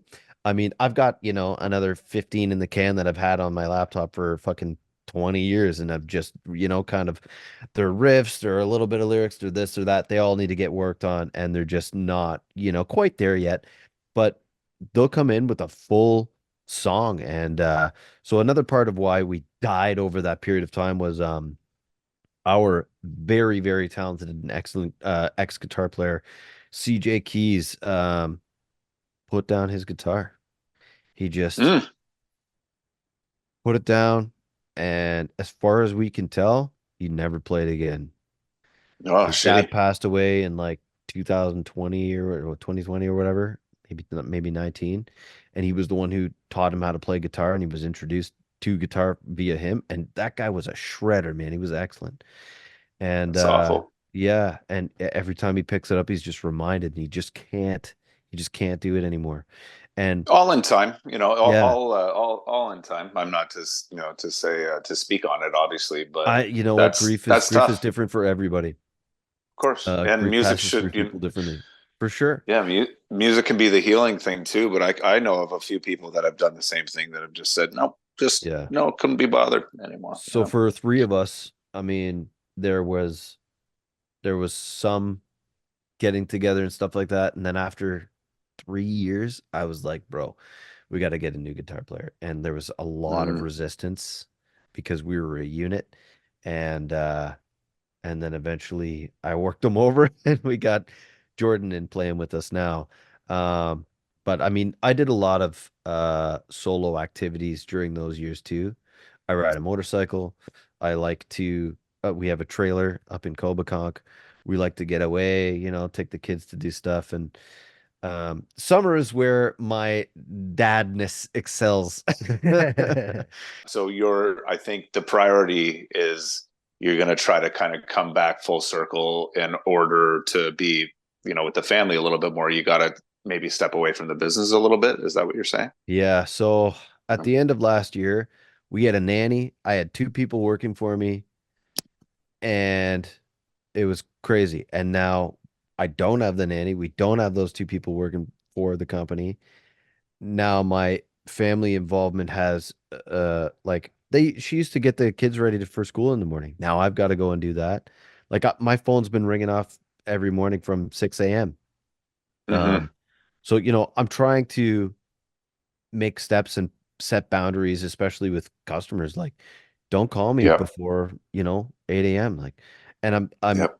that's my anxiety, is like trying to put the phone down and like separate that, because there's not a dinner that goes by that I don't get a phone call. Right. And it's like, how can I, it's not I can't, it's how can I, right? I'm really Yeah, trying but I mean, to. you need to do that for your own mental health too, Oh, right? yeah. I think, we've always talked about, we call it chunking time. So it's like when you, and obviously I'm an entrepreneur on a very minute scale compared to what you do. Just because I invoice people, I don't have, 1/10 of the responsibilities that you do. But what I'm saying is that Just in different ways, man. It's all when the you same. when you block that time, and it's like, no, I'm just working for this time, Right. nothing else, right? And then when you're like, nope, I'm eating dinner right now, Right. the phone can wait. That's just one thing that I feel we all don't do enough of, that where we're always trying to be the octopus doing 1,000 things at once all the time. And I see my kids even doing it now. It's like the best thing that we did just probably 2 weeks ago, maybe 3 weeks ago, we've gotten into killing all the lights, and we've got the LED candles. You know what those are? Like the battery power candles. 20 of them on the table, and then go put on Miles Davis record or something. And like we're gonna sit King and we're cool. gonna talk. Sit and talk. Exactly right. Sit and talk about. Yes. But actually be able to sit and talk, as opposed to the screen is on, or if I got to watch another episode of fucking Henry Danger, I'm gonna blow my brains out. It's like so. But my point, therefore, is that it sounds like you've got the good unit. It's just a matter of being able to, like, the thing about getting your kids ready in the morning. That's the best part of the day. Like you get to do that now. Not that I have to do it. You get to do that now. Mom's been so involved in their life that it breaks my heart all the time, because I wish I was here more.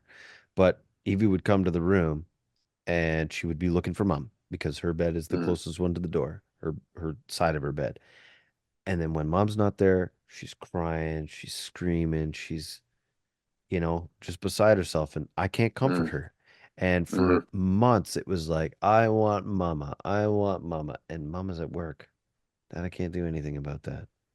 You got your head around it, man. It's going to be a transition, right? But I mean, this is why you're doing the dad, what's it called? The Dadcast. Dadcast. Yeah. Dadcast. So I don't wake up with an alarm. I never set an alarm. I let my kids wake me up.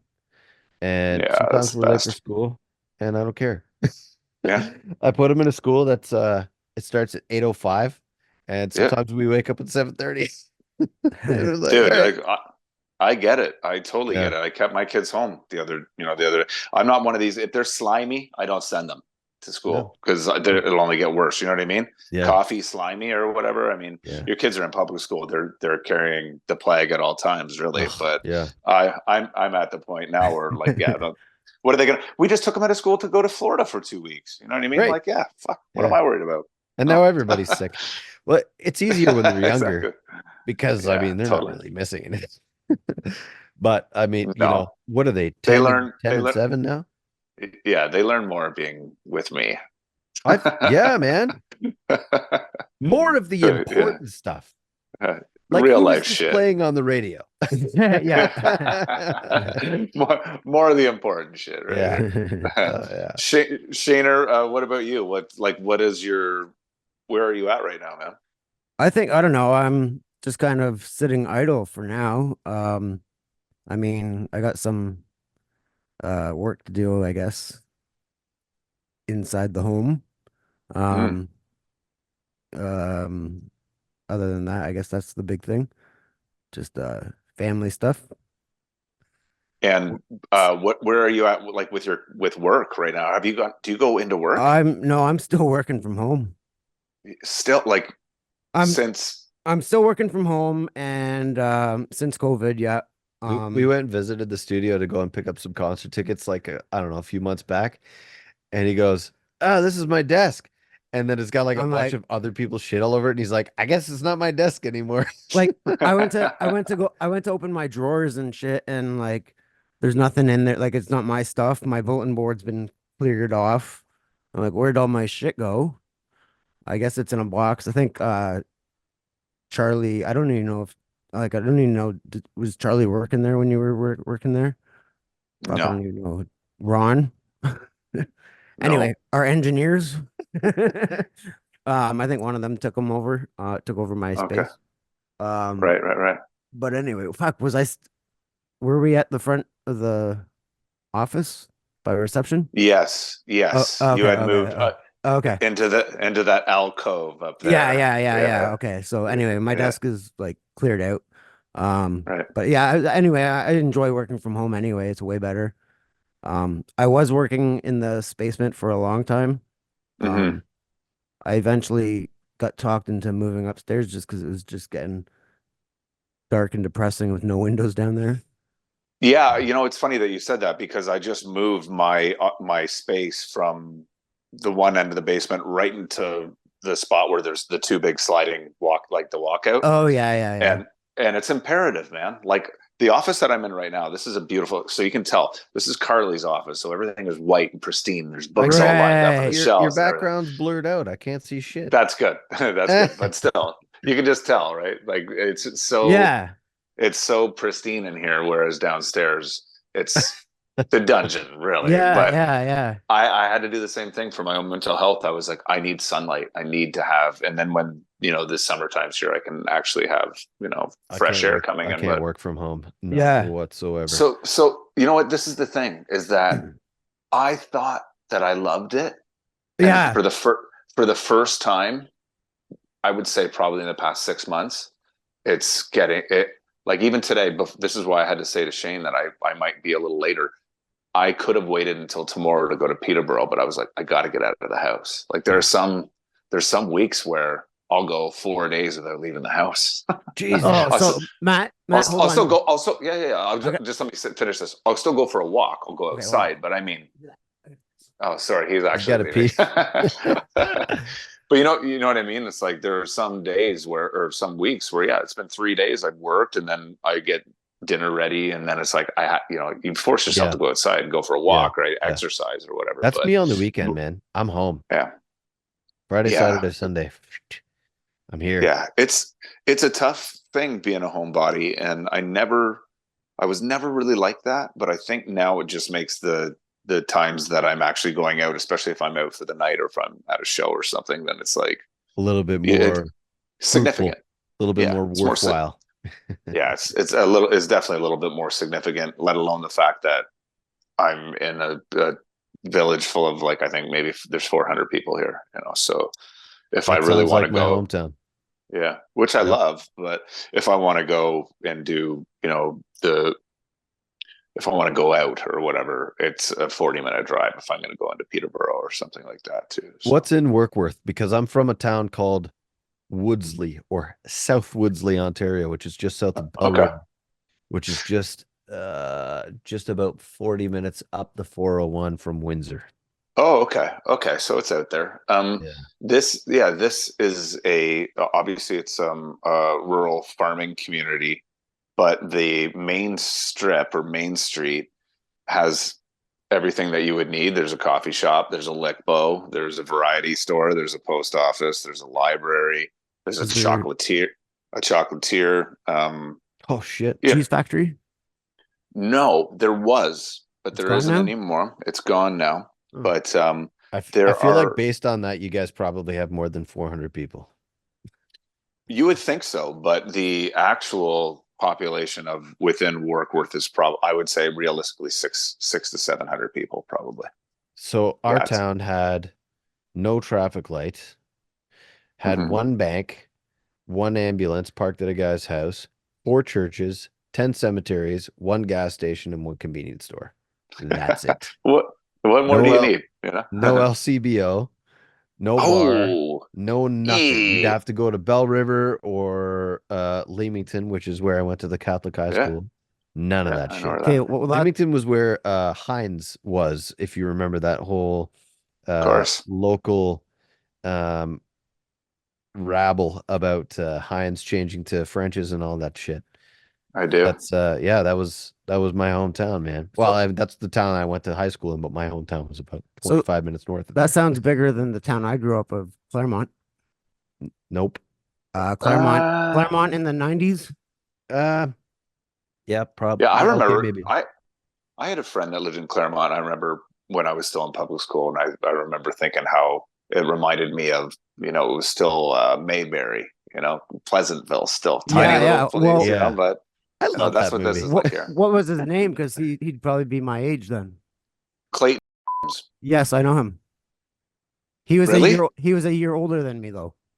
yeah, he and I went to art camp together. So I don't know if you remember art camp back in the day was they would select a few people out of the grade 6s up to the grade 8s or whatever who got Yeah, to we were in yeah. Cub Scouts together, but yeah, he was a year older than me.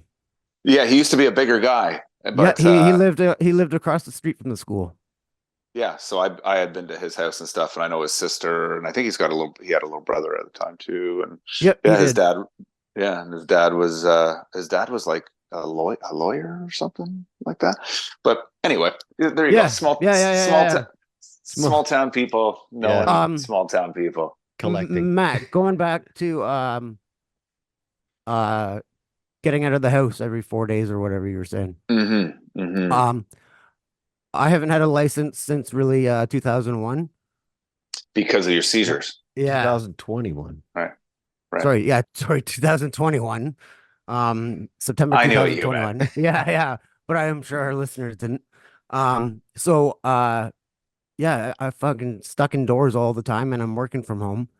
So especially through the winter, I fucking never get outside. Yeah, it's tough, eh? When we met, walls. You still had a license. I did. I got my license back for 8 months. That was the Yeah. max I had it for. Oh yeah. Right. Are you Yeah. on track to get that back again? I am now. Yeah. Awesome. That's Yeah. great. Yeah, it's tough. Yeah. It's tough. It plays on you, and we're down to a one vehicle family for the time being right now too. So are we somewhat.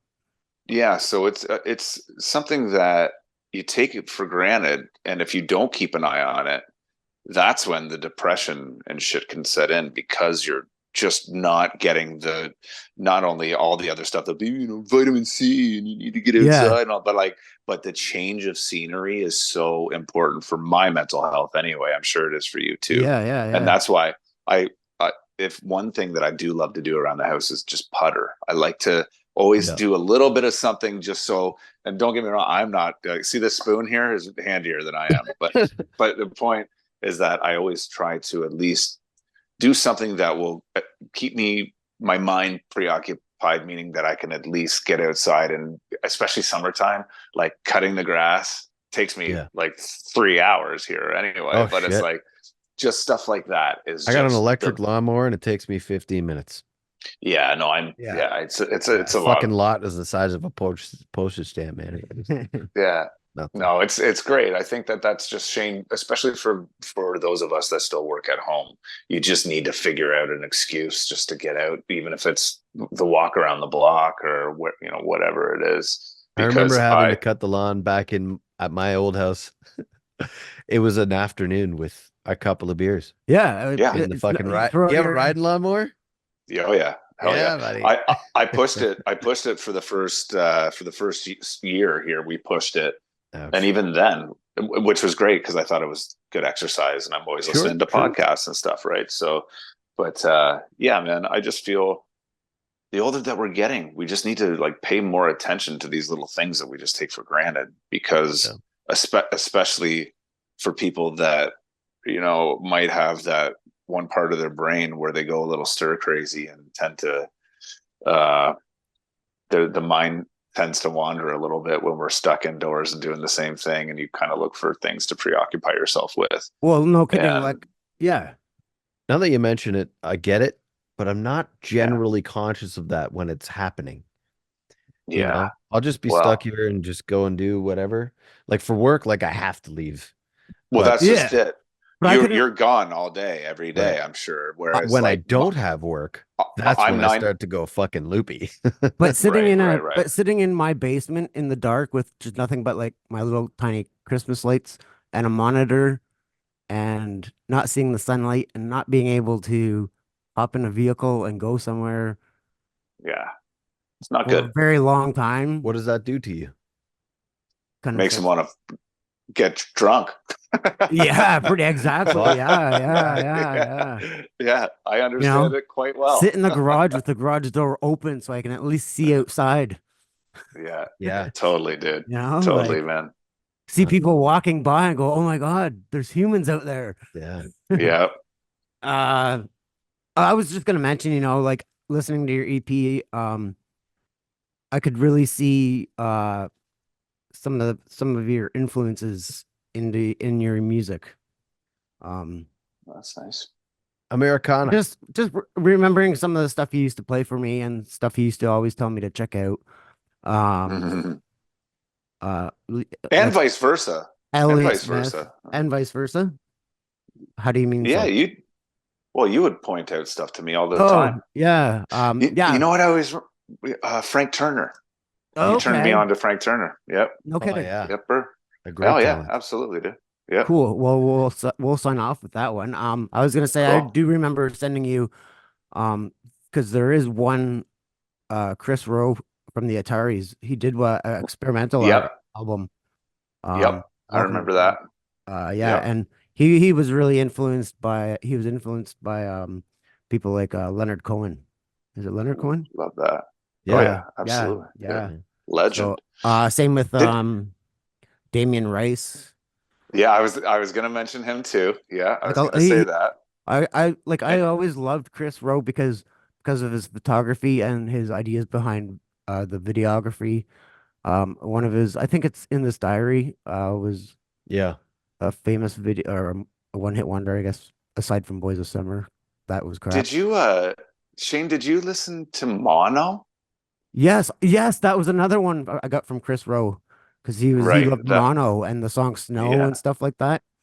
Yeah, see, I remember all that shit, dude. Mono, absolutely. They're a Japanese band, aren't they? I think so. Yeah, they're another an instrumental band. Yeah. But yes, did I get you into Mono?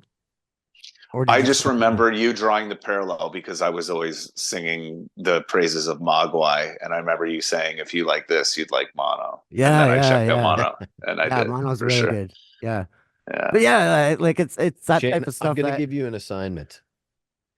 Send me one album a day for the next week, because I'm on the road a lot. Okay. And I want to play this game with you too. I just default to fucking, All right, we can both play. We'll do it in our messenger chat. All right. Did you guys go see Godspeed? No. See Did that no, I was so bummed because I bought a ticket. I actually ate the ticket because I was in Florida. We planned the trip, but they had 4 different projectors set up upstairs. Oh yeah, I'd seen at the that. Biltmore. And Nate was running them, wasn't he? I don't know if it was Nate. I think they bring their own guy. They bring their own guy on the road. But he was just there taking pictures. Yeah. But it's like reel to reel thing, eh? Yeah, like it's part of the show, right? So yeah. Godspeed is another one of these really, really tremendous instrumental bands that I've seen them a couple of times, and every time I see them, it's a different formation of the band. But it's this music that could just be the soundtrack to your life, or to a dream or a fever dream or something. It's just so lush and crazy and beautiful, and then calm, but the visual aspect of it is such an important thing. And I think that kind of goes along with what you're saying, Shane, is the two are married, for sure. Yeah. Have you ever used the Smule app? Have you heard of it? I know what it is, but I've used something different, but kind of the same thing. Oh, okay. Yeah, it's really trippy. I've done a few. I've done a few like where, I'll sing a song, like someone else's song, like Dashboard Confessional, let's say, and then I'll do my own music video for it, just because I like that's so great. The video editing part of like trying to make it fit the mood of the song, Yeah, I love that. There's another free site that I use called Pexels. Pexels. Yeah, I use that for stock photography. For stock photos, but the video library is just, it's crazy. I saw you in some stock photos once. I know exactly what you're talking about. I did do a stock photo shoot once. I did do that. You're with another buddy of mine. That's Chris. Is he the Jack guy? I know Chris. Yeah. And he's married to that Asian girl, right? Yeah. Dude, he is the sweetest person. I was on that photo shoot with him. Yeah. And he and I still talk maybe once a year, but just through social media. He's on my social media, and I remember he and I hit it off right away. That's crazy. He's got together, he's got like super jacked. An 8-pack, and he's like on family holidays, and like you swear he's at like a fashion shoot. Sure, guy, he's like, I know. Dude really takes care of himself. Yeah, he is a beautiful man, that guy. Let me tell you. But he was. That's funny that you brought that up. Yeah. I try to talk about cool, trippy videos. Like, I saw you in a stock photo shoot. I just wonder if you're on that stock photo site. No, I got that gig through an agent that I used to work with, and I was just so weird. Like, I don't even know why I saw either of you on that, and I was like, I know fucking 2 of these guys. I was like, this can't be that generic. That these guys look like guys I know. This must be 2. That's those guys. I know it. And then like you see like a couple of different angles, and I'm like, it's fucking them. Do you want to hear the funniest thing? I'm finding that for this website, by the way. Oh, we'll dig it up. Yes. I think it's Shutterstock. I think is what that. But you want to know the funniest thing ever? This is so gold. So this girl Shannon that I know and my wife knows as well. She's actually from Oshawa. She's beautiful. I've known her forever from high school, and so I think I was still working at the Wolf, but somebody put one of those photos on Facebook. Okay, and Shannon chimes in and goes. She goes, "That's not Matt. That guy's way uglier than Matt." No, when she said, "Holtby's way better looking than that guy," and it was me. And you're like, no, that's absolutely me. I just thought it was so funny because there's this one thing. I don't know if it was the Hard Times thing or anything like that, but it was like, man sues, Shutterstock company for using a likeness of him, but it turns out to be just a completely similar looking lumberjack fucking every guy you know. Yeah, exactly. Looks like every guy that we all knew, for sure. Yeah. I thought you were gonna say it was like in a fucking in a hemorrhoid commercial. People keep stealing. People keep stealing my seizure video. Yeah, the latest. Have you heard about this? Oh no way, dude! You know what? I'll tell you this, that I haven't watched. I've almost watched it a bunch of times, but I can't watch it. It's kind of sickening. Yeah. The latest one was there was a iPhone app. Some company is using it for like a heart problem. Check your heart rate app. And are you getting checks for it? No, they haven't even reached out to me. No. Well, dude, you should be reaching out to them. What do you mean? Yeah. Listen, after this call, you and I are going to make some money. I've tried reaching out to them, and I said, if not, I forget what I exactly wrote, but like you'll be hearing like from somebody. You need to send a C&D right away. Yeah, I know. I've already I wrote this lawyer company like 2 days ago, and it says you'll be hearing from us shortly, and I haven't even heard anything. Wow, that's wacky. That's crazy. I can't afford a lawyer, so I need somebody, like one of those lawyers that are like, it won't cost you anything. I'm sure your dad's got like 9 lawyers. He's golfing with every one of them on an island next weekend. Yeah. How's your dad doing, man? He just got back from a trip, eh? Yeah, I think he just got. Where'd he get back from? Me? No, my dad. Oh, California somewhere. Yeah, I was talking to him real briefly, actually. Spoiler alert, but that Durham Radio bought a couple of stations out here. Oh yeah, it's already open news now. So, well, no, I know. I don't mean that. Yeah. The fact that I was talking to, because the second that I heard, I got on the phone right away. Oh, okay, yeah. Like, all right, when are we sitting down? I think there's 2 in Peterborough, isn't there? Yeah, man. Yeah, that would be a lot of fun, even just to do just at any capacity. Steve. Like no swing? one else give. Oh, I don't know, but the point is that I miss everybody, and ironically, to everyone else that's listening right now, this will mean nothing really, but your family is still my family. I bumped into your brother not too long ago. At the Biltmore or whatever, the Biltmore, pardon me. Yeah. Oh yeah. Yeah, it was a really, really messy night. He's a staple there, man. Yeah, but that used to be your place. That's right. It was.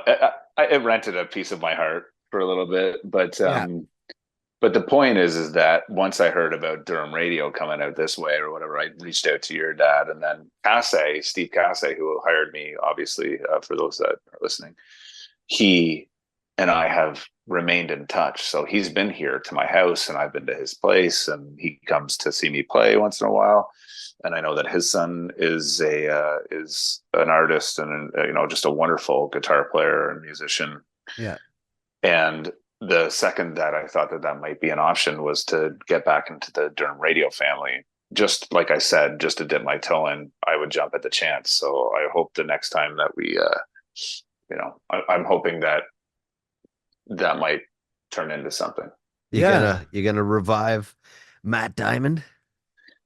I mean, for the airways, I would imagine I would, but I don't know. Somebody asked me the other day if I miss it, and I don't. The only thing I miss is what we're doing right now. It's just connecting with people. That was always my thing. So I didn't care what they called me. It was just a matter that I was getting paid to talk about music and to listen to music and to connect, right? Because I made so many friends with listeners, and I always took pride in the fact that I wanted it to be our show. It was never my show. I always loved to ask those questions about people and see what, I would always do things like your first concert, how we've already talked about it here. So when you get people calling, I remember this dude, Boris, was telling me about how he fucking saw Hendrix. What? Yeah. Wow. Stuff like that is the best part about the connection and with radio, because nowadays, and I mean, I don't want to generalize, but there's so much of, and I'm like, I never did any of that shit. I just wanted it to be conversations within that little time that they used to give us to talk. Right. as we're rounding hour 2 here, but it's like, that little time that they give you to talk used to just be, to me, it was just, I know that someone out there is working in a gas station or a coffee shop or in a factory, and I'm sure that they got just as great a story about that song, just like I do, or that moment, or where did they get, where did you get that Zeppelin t-shirt? So I just love stuff like that. So when I read the news about Durham radio, number one, I talked to our mutual friend, Craig Robertson, all the time. And I know that he's doing some work with DRI again out in the Hammer in Hamilton. And I called Steve, and I told him, let's go. Hey, maybe we can, maybe you and I could do a morning show, Shaner. Yeah. I'd rather bump Ed and do overnights. Yeah. Listen, man, don't do mornings. Mornings is an absolute brain flip. Your entire day is so remember they put me in the mornings to fill in, and I just remember, like, Carly would be like, don't sleep in this bedroom when you're doing mornings, because I was miserable all the time. I used to be D-Dog's backup. Yeah, it sucked when he'd go on vacation, and I'd have to do a week with Rita Gallagher. Oh, with Johnny. Yeah. Oh, jeez. Gallagher. Yeah, man. Anyway, enough of nut job he is. Yeah, well, he was actually probably one of the more sane people around there at that time. But we'll leave it at that. If you asked me when I was 17 what my dream job was, it would have been being a radio host. Oh, wow. And I just never really followed that path. You're doing it now. Well, to our 17 listeners. We have way more than that. Regardless, don't do that, because you're obviously a great conversationalist, and this is your wheelhouse, right? So this is something. I mean, I would guarantee that a lot of the people that are listening to this, or that subscribe and that like to listen to the podcast, probably don't go and tune into, Tarzan Dan or whoever the fuck is. The people that are listening. Is that guy still alive? Want to listen? I don't know. Actually, I think he is. I saw like a TikTok or something with them like way back, and it's like, wow. I said that because I know someone that said, you know who I bumped into the other day, and I was like, Tarzan Dan. No shit. Z 103.5. Yeah. Oh fuck! I only remember him from my AM 640 or 680. That's what I was gonna say. I was gonna say AM 640. Yeah. With Jesse and Hog. Gene. Yeah, the Hog. Oh yeah, he's been on lots of that stuff. Yeah. Yeah, man. Well, listen, guys, I'm gonna wrap, but this has been great. But I wanted to do it in person, and we still will do that. It's just like, as you know, John, life is nuts. Shane, hey, buddy, all good to have next time you're in town. Yeah, well, let's hang out. You know what I mean? It doesn't even have to be a podcast thing. Let's hang out. I want to see Spacement version 6.0. Yes, I would love that. Actually, I want to see your house. Period. And we're gonna have to take a trip out to work. That would be great. I would visit all of our fucking Workworth friends. I would love that. Let's have a barbecue. But I'm just Shane. I'm just really, really proud of you. Thanks, man. That means a lot. And I don't know if it's touchy to say this, but even in just the way that you converse and the way that you're present and the way that you are with everything is really, really great. It's without getting emotional, it's like having my old buddy here with me, and it's really, really special. So thank you. Thanks, man. Yeah. Yeah. I can Welcome see back. that. I can feel it too. Yeah. Good. Welcome back, dickhead. Thanks, fuckfakes. All right. Thanks for joining us, Maddie. You've been an absolute pleasure. Yeah, and we're gonna throw in some Frank Turner, and we'll exit out with the outro. So thank you so much, Matt. And I want new music from Flamethrower as soon as it's ready to go. So let's do it. All right. It's happening. And tell all the guys in the band how I think that you guys are absolute fucking rock stars, and I think it's amazing. I'm going to ask you a question separately after this all goes down, but I want you part of something. All right. Let's do it. Thank you, and good night. Boys. Love you. Good night. Love ya. Peace. Love you. This song's called The Ballad of Me and My Friends.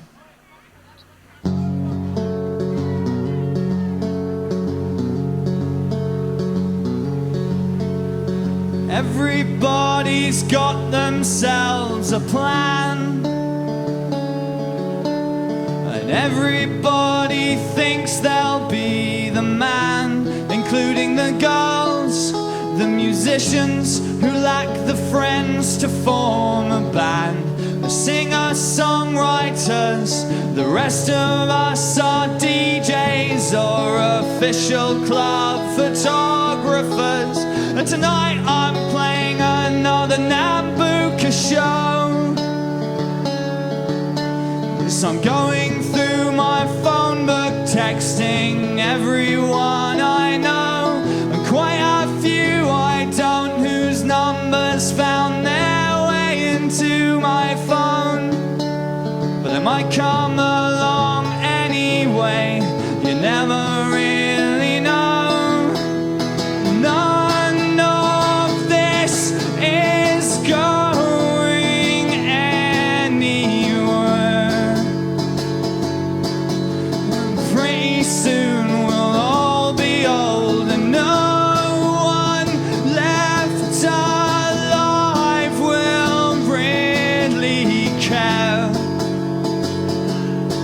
About our glory days when we sold our souls. But if you're all about the destination, then take a fucking flight. We're going nowhere slowly, but we're seeing all the sights, and we're definitely going to hell. But we'll have all the best stories to tell. Yes, I'm definitely going to hell, but I'll have all the best stories to tell.